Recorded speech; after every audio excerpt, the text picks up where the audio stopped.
Good morning and welcome to Coffee Talk. It is nice to be home. I didn't get home till like almost midnight, and Charlie woke me up at 5:45, so that was fun. So I woke up this morning to a message that my vice principal, Mr. Fitz from Freehold Township High School, had passed away. And Fitz was, we called him Fitz. Fitz was one of those men who was in a position of power, but you never felt that. You know, there were some administrators in our school, and I'm sure in your own, who always sort of made you feel like it was them and you.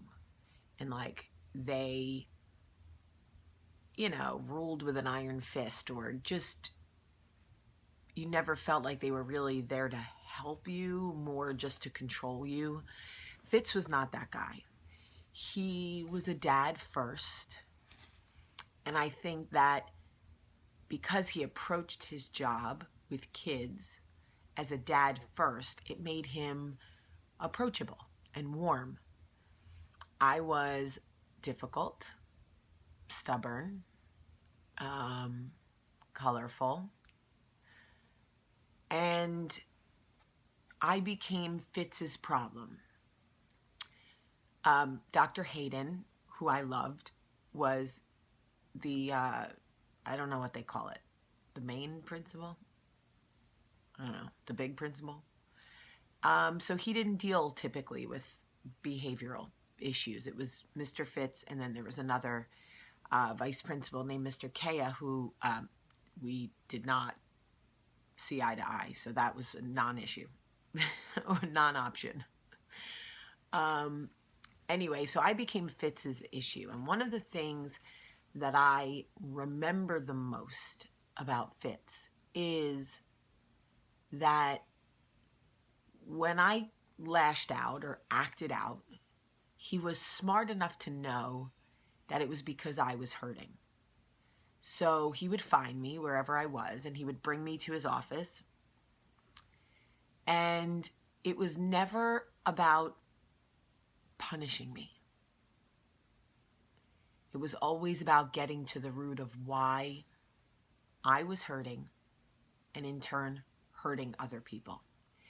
And I know that there were other administrators, guidance counselors, teachers who felt that he favored me or let me get away with too much. They would say, you don't punish her, you don't put her in detention, you don't put her in Saturday detention, whatever, you're not.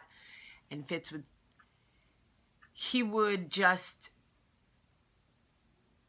I don't know what he would say to them off, when I wasn't around, but he would always let me know that it was never about that. I think Fitz understood my anger, my pain, because my worst year was my senior year. My junior year was not so, I'm not going to walk around bragging about my behavior in my junior year, but my senior year was really bad. And a lot of people don't know this. I know this, and I'll tell you why. One particular day, I was especially nasty to a girl in the cafeteria and just behaved so grossly towards her and embarrassed her. And the teacher monitoring lunch sent me to the office. This was not an unusual occurrence. And so when I walked into the main office, the woman in the office was like, he's in the back. I mean, it wasn't even like, what are you doing here, Jamie? What do you need? It was like, oh, she's in trouble. Go see Fitz. So I walked in his office and he was like, all right, let's talk. And one of the things about Fitz for me, one of the reasons why I always felt like I never felt defensive with him. I felt like I could speak to him. I could cry with him. I could get out what I needed to get out in that room and then go back and function in a world that I felt had let me down, had forsaken me. And he didn't share with many people, to my knowledge, But Fitz lost a son.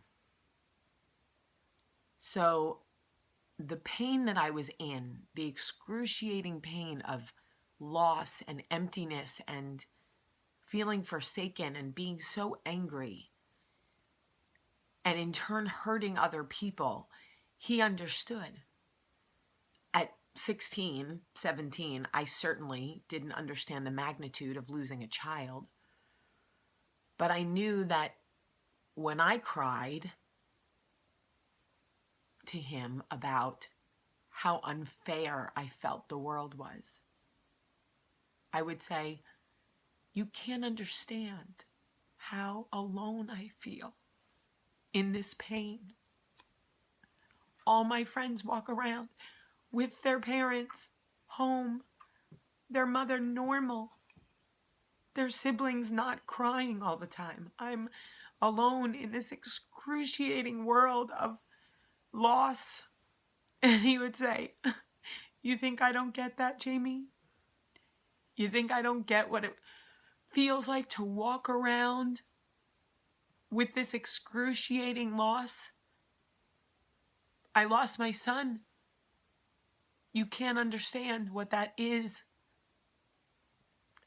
And I couldn't. But we had a thing because even though I couldn't understand his loss, I knew that he understood mine. And it just, I think some days I got in trouble on purpose because I just wanted to sit in his space and be where he was. He was a father first, and I could feel that. I knew that, and I think I missed that. You know, I go on and on in my life about my relationship with Miss Caruso and Mr. Foreman. They were teachers in my high school, and I thank them and tell them I love them as often as I can, because when you can go back to a time in your life where you feel like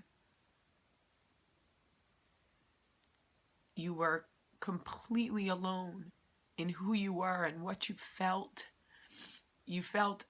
like you didn't belong anywhere.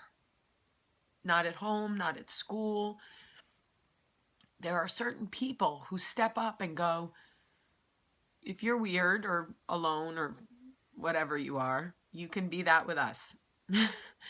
And I was lucky enough to have a few of those people. Fitz was one of them.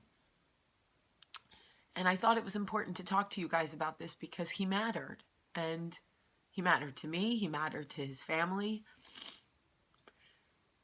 But I always say we should be who we needed when we were younger or when we were in those times in our life. So I feel like Fitz saw an opportunity to be maybe who he needed when he went through his loss. And I try to do the same for others.